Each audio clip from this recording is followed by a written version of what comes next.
Je m'appelle Julien Pellan, j'officie à la communauté de communes depuis une quinzaine d'années. Donc mes missions sont liées au sport sur les écoles. Et puis au niveau des interventions Cap Sport aussi, Cap Armor, au niveau du dispositif qui est lié au tourisme aussi. Et puis au sein aussi des Cap Séjours pendant les vacances scolaires. On essaie en fait de balayer les tranches d'âge de 5 ans jusqu'à 13 ans. Quel est ton rôle dans la communauté de communes du Pays de Moncontour ? J'interviens en début d'année pour mettre en place les plannings d'activités, que ce soit bien sûr au niveau des écoles. Au niveau des Cap Sport, on est plus sur le forum associatif. Du coup, le forum qui permet de présenter tout au long de l'année les différentes activités Cap Sport. Donc il y a les Cap 5-7 ans, il y a les 7-10 ans qu'on officie mercredi, et les Cap Séjours durant les vacances scolaires. Et on essaie d'utiliser au maximum les infrastructures qui sont sur le bassin intercommunal. Le chalet, la piscine et les gymnases. Donc, du coup, ton rôle, c'est de mettre en place des activités sportives, mais est-ce que tu peux nous décrire certaines d'entre elles ? Oui, sur les activités sportives mises en place, on essaie de balayer le maximum de familles sportives, donc aussi bien sur les sports collectifs, les jeux de raquettes, les sports individuels aussi. Les familles de sport autour de l'expression corporelle aussi, la gym, la danse, l'acrosport, et autour du domaine du cirque aussi. Et on essaie de mettre en avant aussi les nouvelles pratiques sportives un petit peu autour du kinball, du tchoukball, et aussi depuis peu de temps au niveau du tir à l'arc aussi.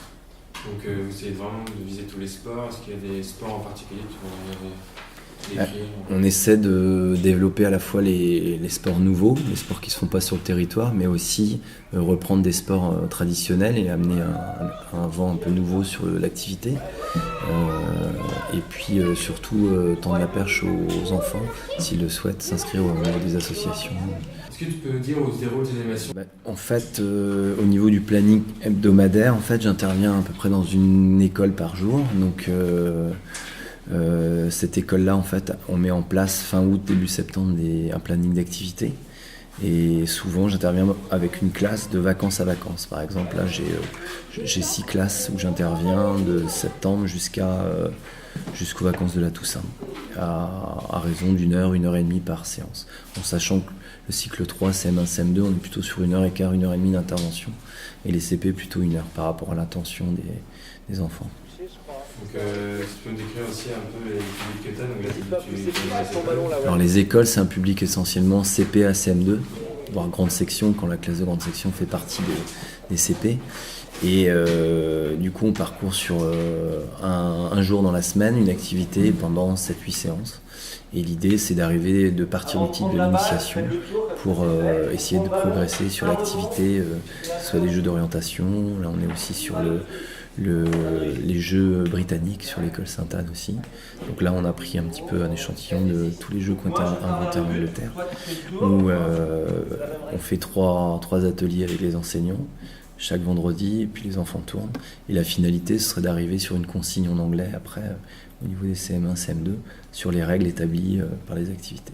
En effectuant tes activités sportives, à ton avis, qu'est-ce que développent les jeunes ? Au niveau des activités sportives, pas plus tard qu'hier, sur les Cap Sport, les parents me disaient qu'il y avait certains copains à lui de l'école, mais ça leur permettait justement de se créer une affinité intercommunale en fait, puisque du coup sur le Cap Sport Quessois par exemple, il peut y avoir des enfants des noms de Trédaniel, Moncontour, et ça permet aux enfants de se faire d'autres copains en dehors du domaine scolaire.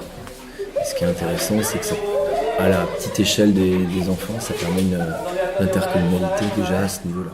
Du coup, pour mettre en place tes animations de sport, je parlais qu'il y a un temps de préparation. Est-ce que tu peux nous dire comment tu prévois ton activité ? Le temps de préparation, c'est en fonction des activités préparées, mais c'est vrai que par exemple pour 1 heure de tchoukball, de sport co, on sera plus dans la logistique du matériel, par rapport à une course d'orientation aussi où il y a un peu de matériel, mais pour 1h15 de course d'orientation, 1h30, on a à peu près 1h15 pareil de préparation avant, et puis 3/4 d'heure, 1 heure pour finir la course d'orientation après, pour ramasser les balises et puis repenser le projet pour la fois d'après. Après séance, on voit si on a rempli, Et s'il y a des choses qui n'ont pas été comprises par le groupe de la classe, on revient dessus après, où on essaie de partir sur des choses complémentaires qui peuvent les aiguiller sur la consigne, quoi. Et surtout au cycle 3, on essaie vraiment à chaque séance de faire évoluer les choses. Et c'est là où on s'aperçoit que ça évolue le plus souvent assez rapidement, puisque du coup on est sur un âge pré-6e où là on peut développer peut-être plus de consignes.